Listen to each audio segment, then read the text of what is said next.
Helen Mirren called her role in Caligula an irresistible mix of art and genitals. The 1979 film became famous for all the wrong reasons. Producer fired the director and added secret sex scenes. The movie was stopped at customs. Courts argued if it was art or porn. Some places still ban it today. But Mirren never ran from the chaos. But Mirren stood by her work. She never apologized. But what happened next would become one of the darkest chapters in Hollywood history. She was born in London in 1945, but her story began long before that, in Russia, where her grandfather had once lived as a czarist aristocrat. His name was Pyotr Mironov, and he came to England just 2 years before the 1917 revolution. He never went back. The new Bolshevik regime made it impossible. Everything the family had in Russia, the estate, the title, the legacy, was left behind.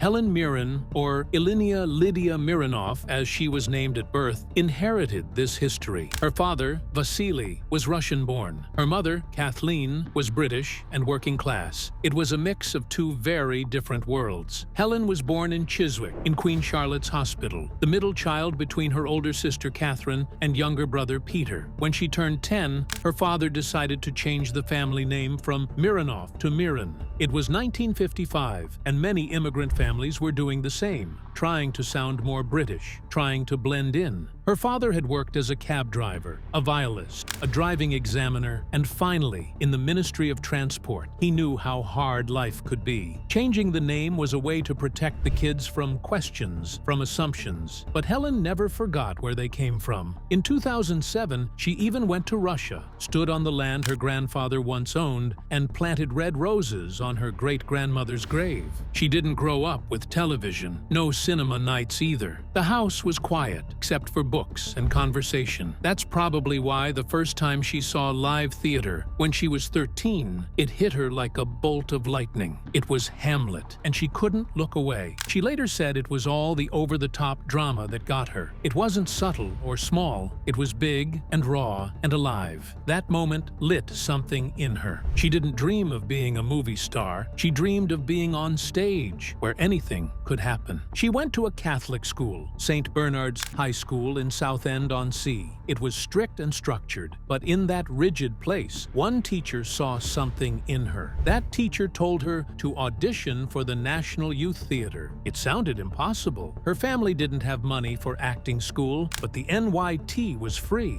and it offered real training. Helen was just 18 when she joined in 1963. 2 years later, she played Cleopatra in Antony and Cleopatra. She was 20. The role was powerful, passionate, queenly. It fit her like a second skin. People couldn't stop talking about her. Industry insiders noticed. She got an agent. She got offers. The Royal Shakespeare Company came calling, but her parents weren't thrilled. They wanted her to be a teacher, something safe, something with a pension. So she enrolled in a speech and drama college, trying to play along. But she couldn't lie to herself for long. She left and went to LAMDA, the London Academy of Music and Dramatic Art. She trained hard, and it paid off. She had the talent, she had the drive, but more than that, she had a kind of fire in her. She took jobs to get by, like working as a carnival barker at an amusement park called the Coursal. She would shout into the crowd, trying to pull people onto the rides. It wasn't glamorous, but it gave her something useful. Presence, voice, boldness, all of it went into her acting.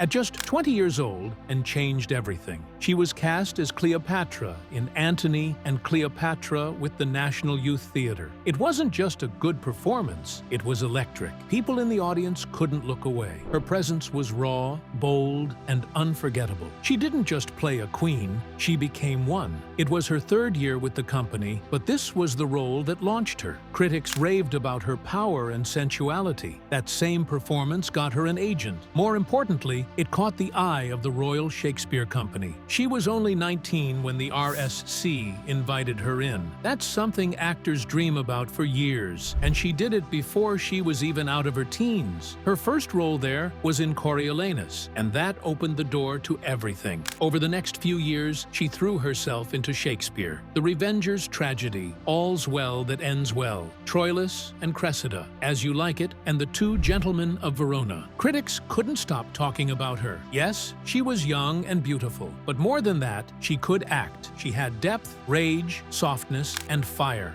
She stood shoulder to shoulder with actors like Patrick Stewart and Ben Kingsley, even as she was just beginning. But even as her career was rising, she felt something missing. In the early 1970s, she shocked everyone by walking away from the RSC. She didn't leave because she failed. She left at her peak. She went to Paris to work with Peter Brook, a radical theater director who didn't believe in scripts or structure. His group, the Centre de Recherche Théâtrale, wasn't about fame. It was about truth, about raw emotion, about breaking everything down. And Helen took the risk. She left the safety of Shakespeare for the unknown. Then came the journey that would change her forever. In December 1972, she joined Brook's company on an 8,500-mile tour across Africa. No theaters, no lights, no stage, just a carpet, some props, and a few actors trying to connect with people who didn't even speak the same language. She called it the most frightening thing she had ever done. She caught diseases, slept rough, performed for tiny crowds, or none at all, but she kept going. Every performance was built on instinct, and it broke her down in the best way. She learned how to strip everything away, to act from the soul, not the script. After that tour, she left the company, but the experience stayed with her. That same spirit carried over to film. In 1967, before most people knew her name, she appeared in Herostratus. It was strange, experimental, and completely unlike mainstream cinema. In one scene, she did a seductive burlesque routine, only to reveal it was an ad for rubber gloves. It was bold, it was weird, but it showed something important. Helen wasn't afraid to take risks. Even when the film didn't reach a wide audience, critics saw her spark. Then came Age of Consent in 1969. She was 24 and played a wild island girl named Cora. The film showed her nude in many scenes. It pushed limits, shocked censors, and stirred controversy. But behind the scenes, Helen felt exposed, not just physically, but emotionally. The crew was clothed. She wasn't. She later said it felt like a violation. But somehow, that vulnerability made her performance even more powerful. It was a film about being trapped, and her discomfort made the role real. The movie was censored in many countries. Some scenes were cut. The music was replaced. But in 2005, Martin Scorsese helped restore the original version, and people finally saw what Helen had given to that role. Helen Mirren once said her role in Caligula was an irresistible mix of art and genitals, and that pretty much sums up the madness behind this infamous 1979 film. With a massive budget of $17.5 million, around $70 million in today's money, it was supposed to be a bold historical drama about the rise and fall of Emperor Caligula. Mirren played his wife, Caesonia. At first, everything looked like a wild but ambitious project. But then, things took a sharp turn. The chaos began when Bob Guccione, the founder of Penthouse magazine and one of the producers, clashed with director Tinto Brass. Guccione fired him and secretly shot extra scenes. These weren't just any scenes. They were full-blown hardcore sex acts, filmed without the main actors. The story got buried under raw shock value. Even Gore Vidal, who wrote the original script, walked away from the film and didn't want his name attached anymore. When the film was shipped to the United States, customs officers stopped it. The authorities didn't know whether to treat it as art or porn. What followed was a mess of legal cases across different states. In Boston, Penthouse lawyers pulled a surprise move. They argued that the movie wasn't just about sex, it was about politics. The judge actually agreed, saying the film showed how power can lead to total corruption.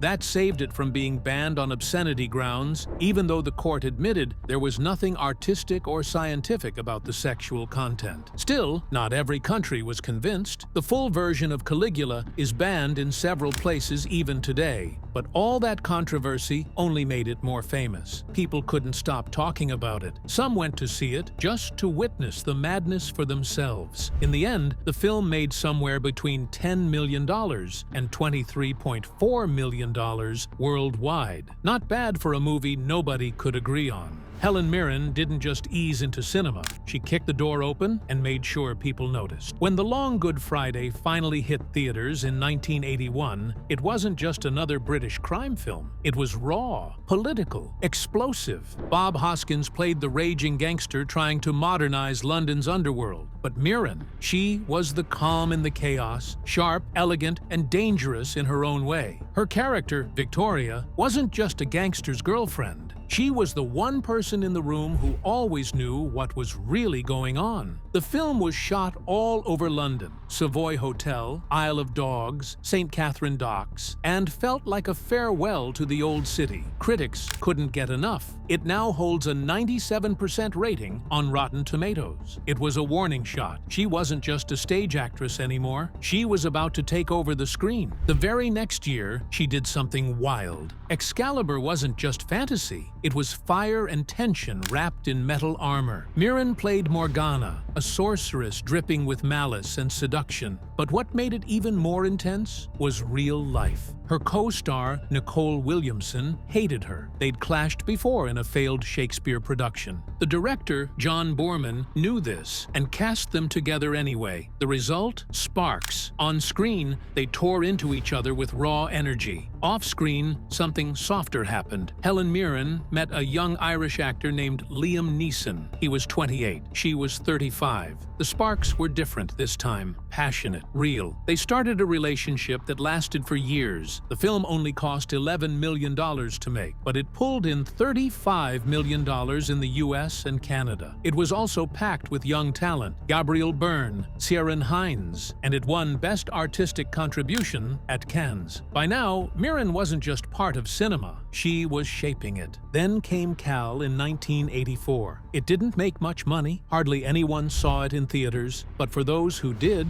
they saw something unforgettable. She played Marcella, a quiet widow in Northern Ireland who falls for a man without knowing he helped murder her husband. It was painful, it was delicate, and it was political. Mirren didn't care about box office. She cared about truth. The role earned her Best Actress at Cannes. That one trophy told the industry something important. Helen Mirren wasn't chasing fame. She was chasing honesty, and that made her dangerous in the best possible way. In 1985, she slipped into a role most people forgot, Coming Through, a TV movie about D.H. Lawrence and the woman who gave up everything to love him. She played Frieda von Richthofen, a German aristocrat who walked out on her husband and children for a wild poet. The film aired quietly on ITV, written for the centenary of Lawrence's birth. It wasn't a hit, but it didn't need to be. It was another piece of the puzzle, another strong, messy, complicated woman, another moment where Mirren picked art over applause. But if Cal was quiet, the cook, the thief, his wife, and her lover was a scream. Released in 1989, the film didn't just break the rules, it tore them up in front of the audience. Mirren was naked, furious, tender, vengeful. The MPAA wouldn't give it an R rating. Miramax had to release it without one. Adults only, the posters warned. It was art, but it was brutal. Sex and blood, love and murder. Some people walked out, others couldn't look away. Critics argued over whether it was obscene or genius, but no one ignored it. And that was the point. The film made headlines, and Mirren's performance made history. Helen Mirren's career has been full of bold choices and unexpected turns, but it truly transformed in 1991 when she first appeared as DCI Jane Tennyson in Prime Suspect. Created by Linda LaPlante, the show was meant to break away from the polite, sanitized mysteries on British TV. It introduced viewers to real police work, interrogations, pressure, and especially the day-to-day sexism women faced in male-dominated environments. Tennyson wasn't just another detective. She drank, smoked, and cracked under pressure, but she also cared. She could be cold and cutting, then suddenly full of compassion, and Mirren made her feel completely real. Mirren later admitted she didn't over-prepare for the role. She simply stepped into it and let the character take over. That spontaneity gave Tennyson a lived-in authenticity. The show ran for 7 series over 15 years, totaling 15 episodes, and each one felt gritty and grounded, thanks to scripts based on real casework. The sexism wasn't exaggerated, it was quiet and constant, and it hit hard. Prime Suspect wasn't just popular, it was groundbreaking. Critics praised Mirren's performance, and Time magazine eventually ranked the show among its top 100 of all time. The British Film Institute also named it one of the greatest British television shows ever. In 1992, 1993, and 1994, Mirren won the BAFTA for Best Actress 3 years in a row, an honor shared by only a few other performers. Her first win came after the debut series shocked audiences with its realism. The series itself also won Best Drama Serial, though there was some controversy among BAFTA voters. Still, Mirren's momentum didn't stop. She earned additional BAFTA nominations for the role in 1995, 1996, and 2003, bringing her total to 6 nominations for a single character. Backstage, though, things weren't always smooth. The long gaps between some series hinted at creative or contractual tensions. There was a 1-year break between Series 2 and 3, another between Series 4 and 5, and then a massive 7-year gap before Series 6 aired in 2008-2003. Equal pay for women in TV was still largely a joke in the 90s, and Mirren was likely navigating more than just character arcs behind the scenes. In 1994, around the time she was making headlines with Prime Suspect, Mirren took on her first royal role, playing Queen Charlotte in The Madness of King George. Charlotte, only 17 when she married King George, endured her husband's mental decline while trying to hold her world together. It earned Mirren her first Oscar nomination, and she later said her co-star Nigel Hawthorne's professionalism shaped how she approached every role afterward. In 2003, she received another honor, this time off-screen, when she was named a Dame Commander of the British Empire. The title was bestowed by Prince Charles, who, in a surreal twist, handed royal honors to the woman who would later play his mother. By 2005, Mirren was again in royal robes, portraying Queen Elizabeth I in the HBO miniseries Elizabeth I. She called it her most difficult role ever, full of long speeches, Old English, and raw emotion. Unlike the quiet, tightly controlled Elizabeth II, Elizabeth I was passionate and expressive. Mirren joked that Elizabeth II was about restraint, while Elizabeth I was like vomiting emotion. Despite the contrast, she found both monarchs shared a deep belief in their right to rule. The performance earned her another Emmy and Golden Globe, and critics hailed it as one of the best historical dramas ever made. In 2006, the final chapter of Prime Suspect aired, the final act. Tennyson, now older and more broken, bowed out in a powerful finale. And the next year, 2007, Mirren made awards history. That single year, she won 2 Emmy Awards, one for Prime Suspect, the final act, and one for Elizabeth I.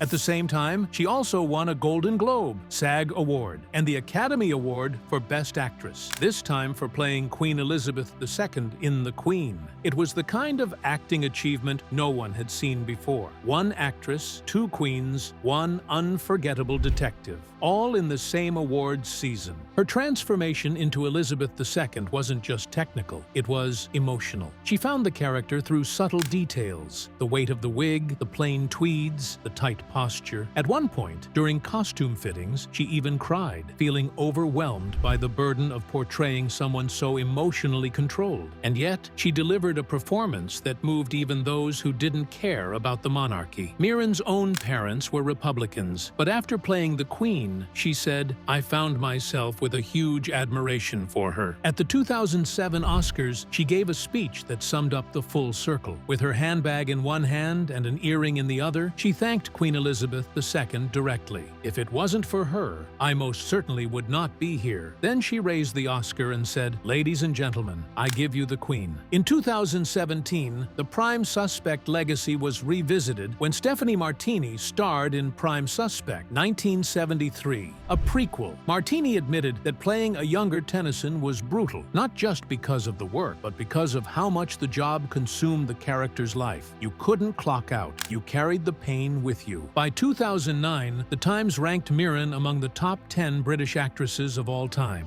And And in 2022, the Screen Actors Guild gave her their Lifetime Achievement Award, a fitting tribute to a career that reshaped what female characters could be and what actors could achieve. When Helen Mirren met Taylor Hackford on the set of White Nights in 1985, they were just two professionals focused on work. She was 39 and completely career-driven. Nothing happened then. A year later, they began seeing each other, but even then, it wasn't some whirlwind romance. It was slow, careful. She used to say to him, "I wish we'd met earlier," but Hackford always answered, "We'd never be together now if we met earlier." She thought about it and realized he was probably right. Back then, both were too focused on figuring themselves out, but something shifted. For the first time, Mirren started thinking that maybe her relationship was just as important as her work. That change in attitude kept them together for 12 years. Then, on Hackford's 53rd birthday, December 31st, 1997, they finally got married. It wasn't some grand fairy tale.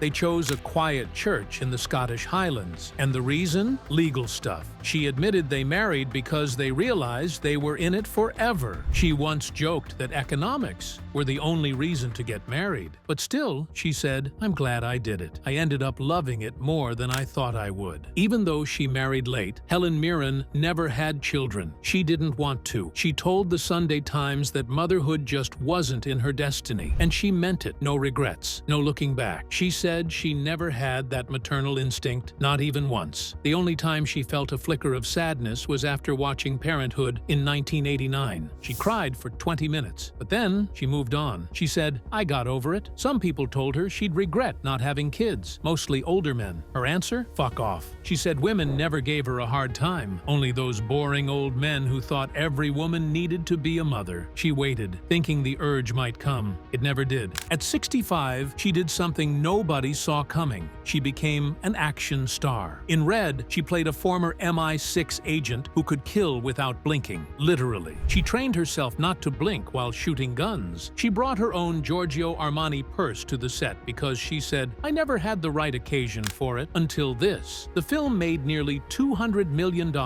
and even though it had Bruce Willis, Morgan Freeman, and John Malkovich, people said Helen Mirren stole the show. Then she joined Fast and Furious. Yes, Fast and Furious. She wasn't invited, she begged for it. She found Vin Diesel and said, "Please let me be in one of your movies." And it worked. He said he'd see what he could do. That's how she ended up playing Queenie Shaw, mother of two criminals, and one of the coolest women in the franchise. She based the role on her real Auntie Queenie from London. And when she finally got to be in a high-speed chase in F9, she said it was one of the best days of her life. She even drove the car herself. She didn't stop there. At 64, she got her 4th Oscar nomination for The Last Station. She played Sofia Tolstoy, Leo Tolstoy's wife. The woman had 13 children and copied War and Peace by hand 6 times. Mirren made her funny, fierce, and unpredictable. Time magazine said she was unforgettable. One scene had her clucking like a chicken during a seduction,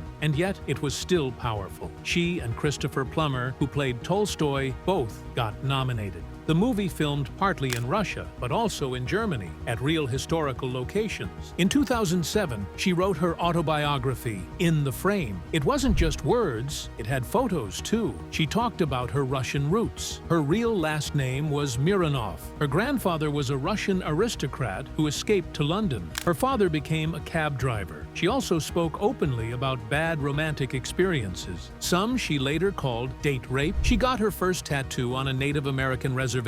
She acted across Africa with Peter Brook's experimental theater group and once got paid with a goat. She didn't even mention other famous dames like Judi Dench or Maggie Smith, and she admitted, "I could have called this book Married to My Career." In 2023, she played Golda Meir in Golda. The makeup was so intense that she looked like a different person. The role sparked backlash. Some people said a non-Jewish actress shouldn't play a Jewish icon. Actress Maureen Lipman was one of them. But Golda Meir's own grandson had chosen Helen for the part. She told the director, "If it's a problem, I'll step away." But he wanted her. She focused on the woman, her stress, her decisions, especially during the Yom Kippur War of 1973. She didn't try to justify Golda Meir, she just played her. Then came the role no one expected, Barbie. Yes, that Barbie. In 2023, Helen Mirren became the film's narrator. Her voice guided the audience through the chaos, the satire, and the pink madness. She said lines like, "Thanks to Barbie, all problems of feminism have been solved," and "Barbie has a great day every day. Ken only has a great day if Barbie looks at him." The film made over $1.4 billion, and suddenly a whole new generation knew who she was. Mattel even made her a Barbie role model for the UK. They said she was the only actor to win all 3 major acting awards in both the UK and the US. Drama, comedy, theater, she's done it all, and she's done it her way.